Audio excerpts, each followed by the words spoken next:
বর্তমান press council তার গ্রহণযোগ্যতা হারিয়েছে বলে মন্তব্য করেছেন গণমাধ্যম সংস্কার কমিশন চেয়ারম্যান কামাল আহমেদ। সকালে রাঙামাটি, বান্দরবান ও খাগড়াছড়ি জেলার প্রিন্ট ও ইলেকট্রনিক মিডিয়ার সাংবাদিকদের সঙ্গে মতবিনিময় সভায় তিনি একথা বলেন।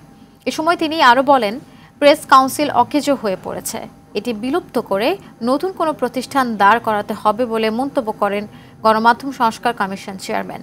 এ সময় গণমাধ্যম সংস্কার কমিশনের সদস্য কামরুন্নেসা হাসান, মোস্তফা সবুজ, আব্দুল্লাহ আল মামুন উপস্থিত ছিলেন। এই প্রেস কাউন্সিলের আর কোনো প্রয়োজন নেই। এই প্রেস কাউন্সিলের বিলোপ ঘটিয়ে নতুন কোনো একটা প্রতিষ্ঠান করা দরকার, যেটা কার্যকর হতে পারে।